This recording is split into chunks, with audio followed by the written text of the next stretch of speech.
चुकी है तारीख है बीसीसीआई की एपेक्स काउंसिल बैठक की। क्या पक्का हो चुका है आरसीबी के ऊपर बैन? चलिए आज इस वीडियो में देख लेते हैं। नमस्कार दोस्तों, मैं यश तिवारी, आप देख रहे हैं क्रिकेट फटाफट का 15वां एपिसोड। आज 12 जून की तारीख है और रोज की तरह आज भी आईपीएल को लेकर दिन भर की 10 बड़ी रिपोर्ट, बड़ी खबरें आपकी स्क्रीन पर परोसेंगे। आरसीबी के बैन को लेकर, चाहे WTC फाइनल हो, चाहे इंग्लैंड सीरीज हो, सारी रिपोर्ट हर रोज सबसे पहले देते हैं। सब्सक्राइब का बटन नीचे पड़ा, हिट कर दो, बेल आइकन दबा दो। चलिए दोस्तों शुरुआत कर लेते हैं इस वीडियो की आज दिन भर की पहली बड़ी रिपोर्ट के साथ। तो बीसीसीआई की एपेक्स काउंसिल की बैठक को लेकर एक बहुत बड़ी रिपोर्ट सामने आई है। रिपोर्ट यह है दोस्तों कि शनिवार को बीसीसीआई की एपेक्स काउंसिल की बैठक होने वाली है, जिसमें विक्ट्री सेलिब्रेशन को लेकर नॉर्म्स तैयार किए जाएंगे और विक्ट्री सेलिब्रेशन को लेकर नियम कानूनों को रीअसिस्ट किया जाएगा। इसी बैठक में रॉयल चैलेंजर्स बेंगलोर के ऊपर भी बातचीत होने वाली है। शनिवार को होने वाली इस बैठक में हमें पता लगेगा कि आरसीबी के ऊपर किस तरह के फैसले लेने की तैयारी बीसीसीआई कर रहा है। एपेक्स काउंसिल की बैठक हर साल बीसीसीआई की होती है, लेकिन इस बार बेंगलोर में जो कंडीशन हुई उसके बाद से बीसीसीआई घेरे में है। लगातार लोग बोल रहे हैं कि आखिर किसकी जिम्मेदारी थी बेंगलोर में जो 11 लोग मारे गए, उनके परिवार के प्रति कौन जिम्मेदार होगा। इसको लेकर ऑलरेडी पुलिस जो है वो जांच कर रही है, लेकिन बीसीसीआई भी अपने फैसले खुद लेती है। बीसीसीआई एक ऑटोनॉमस बॉडी है। ऐसी स्थिति में एपेक्स काउंसिल की बैठक में बड़े डिसीजन हो सकते हैं। दूसरी बड़ी रिपोर्ट, क्या डिसीजन हो सकता है? दरअसल दोस्तों, ये जो विक्ट्री सेलिब्रेशन हुआ था, ये रॉयल चैलेंजर्स बेंगलोर की टीम ने कर्नाटक स्टेट क्रिकेट एसोसिएशन के साथ मिलकर किया था। कर्नाटक की सरकार ये कह चुकी है कि कर्नाटक की सरकार में इसका किसी तरह का कोई रोल नहीं था और ये सेलिब्रेशन का आयोजन आरसीबी और KCA Karnataka state cricket association ने किया था। तीसरी बड़ी चीज यह है कि ये जितना भी कंडीशन हुई थी, इसमें जो कर्नाटक की सरकार के और जो मुख्यमंत्री पहुंचे थे वो बुलावे पर, इनविटेशन पर पहुंचे थे, तो सरकार ने पल्ला झाड़ लिया। दूसरी बड़ी चीज यह है कि बीसीसीआई अब फैसला लेगी कि आरसीबी का क्या करना है और कर्नाटक स्टेट क्रिकेट एसोसिएशन का क्या करना है। अगर घटना बड़ी होती है तो 1 से 2 साल का सस्पेंशन होता है और ये हमने पहले अलग अलग स्टेट क्रिकेट बॉडीज के साथ होता हुआ देखा है। मतलब स्टेट क्रिकेट बॉडीज के ऊपर तो इस तरह के फैसले होते हैं, लेकिन क्या आईपीएल में कभी स्टैम्पीड की इस तरह की घटना पर फैसले हुए हैं टीमों के ऊपर? अभी तक तो नहीं, लेकिन ये पहली घटना है। ऐसी स्थिति में बैन को लेकर संभावनाओं को नकारा नहीं जा सकता। शनिवार तक का इंतजार करना पड़ेगा। आगे बढ़ते हैं दोस्तों, तीसरी बड़ी रिपोर्ट की यहां से बात करते हैं। T20 वर्ल्ड कप के नए दावेदार आईपीएल 2025 के बाद तैयार हो चुके हैं। 2026 की शुरुआत में फरवरी मार्च में भारत में ही 2026 का T20 वर्ल्ड कप होगा। भारत 2024 में वर्ल्ड कप जीता था, तो भारत के लिए ये एक डिफेंडिंग टूर्नामेंट रहने वाला है, क्योंकि भारत की सरजमी पर यह टूर्नामेंट होने वाला है, तो भारत के पास मौका है इस खिताब को एक दफा फिर जीतने का। और 5 ऐसे खिलाड़ी हैं जिनको बीसीसीआई ने कंटेंडरशिप में डाल दिया है। T20 क्रिकेट में बहुत जल्दी इनकी एंट्री होने वाली है। साई सुदर्शन, प्रभसिमरन सिंह, प्रियांश आर्या, अभिषेक शर्मा और प्रसिद्ध कृष्णा अब हमें बहुत ज्यादा T20 क्रिकेट खेलते हुए दिखेंगे। बीसीसीआई का मानना यह है कि नए कप्तान और नए खिलाड़ियों की एंट्री हर एक आईपीएल और हर एक सीजन के बाद होना जरूरी है। और ऐसी स्थिति में नए कप्तान को लेकर, ओडीआई में रोहित शर्मा को हटाने को लेकर ऑलरेडी कल मैं बता चुका हूं क्या क्या बातें बीसीसीआई कर रहा है। और अब T20 क्रिकेट में भी हमें न्यू लाइन ऑफ प्लेयर्स दिखने वाले। अब रोहित शर्मा की जगह आपको भरनी है, विराट कोहली की जगह आपको भरनी है, लेकिन उसके अलावा कौन से खिलाड़ियों पर गाज गिरेगी, कौन से प्लेयर्स बाहर किए जाएंगे, ये भी एक बहुत बड़ा सवाल है। आगे बढ़ते हैं, चौथी बड़ी रिपोर्ट की बात करते हैं। रवि शास्त्री ने विराट कोहली के टेस्ट रिटायरमेंट को लेकर बहुत बड़ी बातें कह दी। दरअसल दोस्तों, विराट कोहली ने टेस्ट क्रिकेट से रिटायरमेंट ले लिया था। अचानक से ये रिटायरमेंट हुआ था, जबकि 2 महीने पहले विराट कोहली इंग्लैंड में होने वाली टेस्ट सीरीज की तैयारियां कर रहे थे। लेकिन अचानक से ऐसा क्या हुआ, इस पर सभी को संदेह है। सभी इस पर बातें कर रहे हैं। रिपोर्ट ये थी कि केएल राहुल के साथ विराट कोहली आईपीएल खत्म होने के तुरंत बाद यूके चले जाते और वहां पर तैयारियां करते। अब प्रैक्टिस मैचों में तो केएल राहुल तो तैयारियां कर रहे हैं, लेकिन विराट सन्यासी हो चुके हैं, विराट ने संन्यास ले लिया। ऐसी करंट कंडीशन में रवि शास्त्री कह रहा है Virat Kohli retirement could have been handled better.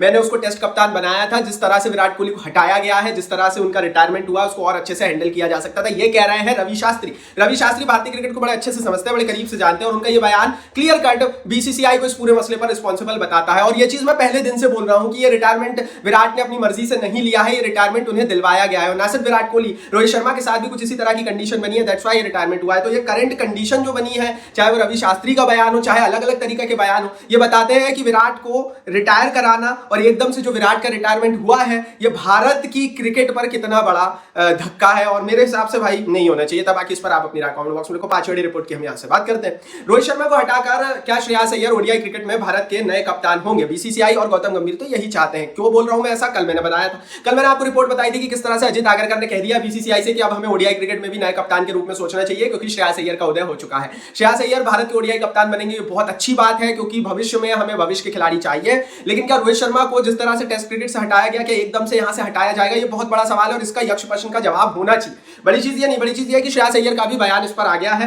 इस समय मुंबई T20 लीग श्रेयस अय्यर खेल रहे हैं और उन्होंने बयान दिया। उन्होंने इस पर कहा, I think I had got lot of experience as I have been captaining since 22 years old. मैं 22 साल की उम्र से कप्तानी कर रहा हूं, मेरे पास बहुत अनुभव आ चुका है। दरअसल दोस्तों लगातार फैंस से सवाल उठा रहे हैं कि रोहित शर्मा के स्थान पर आप अय्यर को कप्तान बना तो दोगे, लेकिन अय्यर के पास तो कोई अनुभव ही नहीं है।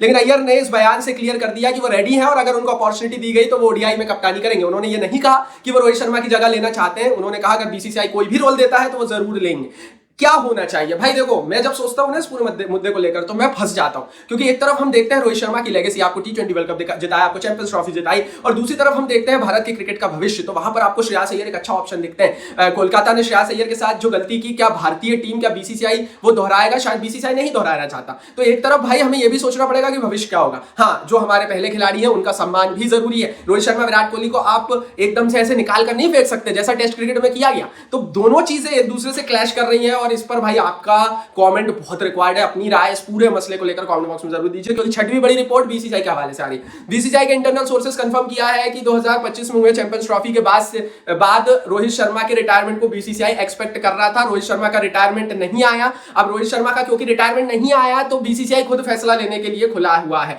रिपोर्ट यह दोस्तों कि बीसीसीआई चाहता था और बीसीसीआई ने शायद रोहित शर्मा को ये कम्युनिकेट कर दिया था कि चैंपियंस ट्रॉफी आपका आखिरी टूर्नामेंट होगा, इस टूर्नामेंट के बाद आप रिटायरमेंट लेंगे। लेकिन इस चैंपियंस ट्रॉफी में जीत के बाद रोहित शर्मा ने 2027 के ओडीआई वर्ल्ड कप खेलने की इच्छा प्रकट की। ऐसी स्थिति में ना गंभीर ना ही बीसीसीआई ये चाहता था कि आने वाले 2 सालों तक और ओडीआई में जो है हम रोहित शर्मा को कप्तान बनाए। And that's why Shreyas Iyer, because उनकी कप्तानी बहुत अच्छी गई आईपीएल में, उनका नाम सामने आया। तो जाहिर है कि एक विकल्प मिला आईपीएल में और बीसीसीआई चाहता नहीं था रोहित कंटिन्यू करें, एंड दैट्स व्हाई ये सब कुछ हो रहा है। तो अब क्या होगा आगे वो भी मैं बता देता हूं। मेरे हिसाब से बहुत जल्दी आप ये खबर सुनेंगे कि बीसीसीआई ने एक शायद बांग्लादेश सीरीज के लिए ओडीआई स्क्वाड का ऐलान किया, रोहित शर्मा बाहर बैठा दिया गया, रेस्ट दे दिया गया और श्रेयस अय्यर कप्तान बना दिए गए। तो ये खबर बहुत जल्दी आने वाली है, इसके लिए हम सभी को तैयार रहना चाहिए। तो मेरे हिसाब से ओडीआई क्रिकेट जो कि फॉर्मेट है, चाहे वो विराट कोहली हो चाहे वो रोहित शर्मा हो, दोनों का अंत कहीं ओडीआई में भी इतना बुरा ना कर दे बीसीसीआई, मुझे बस यही डर लग रहा है। आगे बढ़ते हैं दोस्तों, यहाँ से आप बात कर लेते हैं दिन भर की 7वीं बड़ी रिपोर्ट की। तो वर्ल्ड टेस्ट चैंपियनशिप चल रही है लॉर्ड्स में और पहले दिन कुछ ऐसा देखने को मिला जिसकी शायद किसी ने कल्पना ही नहीं की थी। क्यों? क्योंकि ऑस्ट्रेलिया 212 रन पर ऑल आउट हो गई। सारे के सारे विकेट लगभग 90% विकेट पेसर्स ने निकाले। साउथ अफ्रीका के भी पहले दिन की मैच के बाद 4 विकेट गिर गए 43 रन पर।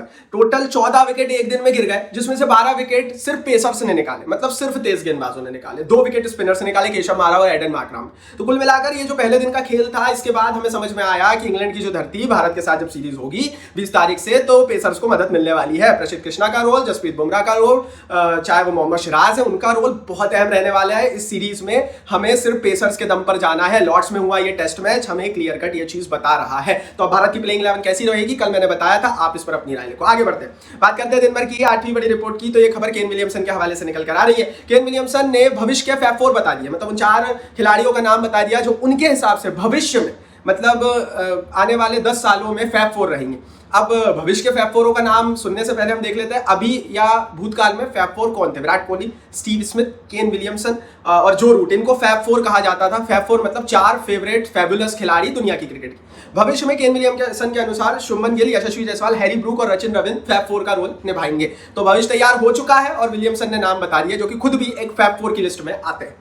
आगे बढ़ते हैं, 9वीं बड़ी रिपोर्ट की खबर की यहाँ से बात करते हैं। तो एबी डिविलियर्स जो कि अब पहुंच गए हैं वापस अपने देश साउथ अफ्रीका। एक हार्टफेल्ट मैसेज उन्होंने लिखा कि किस तरह से उस रात जब आरसीबी की टीम जीती तो वो क्रिकेट से बढ़कर थी। आरसीबी के प्रति उनकी लॉयल्टी हम सबको पता है कितनी बड़ी है। लगातार ये बातें कही जाती रही है कि रॉयल चैलेंजर्स बेंगलोर की टीम में एबी डिविलियर्स का एक रोल हो, लेकिन अब इतना तो क्लियर हो चुका है कि एबी डिविलियर्स कोई रोल नहीं निभाना चाहते। उसका रीजन ये है कि आपको 2 से 3 महीनों के लिए भारत आना पड़ता है। एबी डिविलियर्स आते हैं आईपीएल के दौरान, लेकिन 15 से 20 दिनों के लिए। तो जाहिर है कि एबी डिविलियर्स कोई भी ऐसा रोल खुद नहीं लेना चाहते आरसीबी की टीम में, और आने वाले समय में भी हमें एबी डिविलियर्स दिखेंगे जरूर, लेकिन शायद वो किसी रोल में नहीं दिखेंगे। उनका जो मैसेज है, 3 मिनट की वीडियो उन्होंने सोशल मीडिया पर डाली और एक पूरा लेटर उन्होंने पढ़कर सुनाया है, तो उनके सोशल मीडिया पर जाकर आप जरूर देखना। आगे बढ़ते हैं, 10वीं रिपोर्ट की बात करते हैं। भैया पाकिस्तान क्रिकेट बोर्ड ने अलाउ कर दिया है अपने बड़े खिलाड़ियों को दुनिया की बाकी सारी लीगों में खेलने के लिए। अब यार इन्होंने एकदम से एक ऐसा मैसेज निकाला कि हमने अलाउ कर दिया। भाई आप तो पहले से ही जाने दे रहे थे, पहले से ही आपके जो पाकिस्तानी प्लेयर्स हैं वो जाकर दुनिया की दूसरी लीगों में खेलते थे। अब आपने बोल दिया कि हमने 13 खिलाड़ियों की लिस्ट निकाली और दुनिया की दूसरी लीगों में जाकर खेलेंगे, जिसमें बाबर रिजवान और शाहिन शाह अफरीदी का नाम है। ये सारे प्लेयर्स ऑलरेडी दुनिया की दूसरी लीगों में जाकर खेल रहे हैं। तो ये जो हर साल नई नई लिस्ट निकालने का मतलब क्या है यार? पाकिस्तान ऐसा लग रहा है कि पूर्ण रूप से भारत ने जो इनको मारा है ना,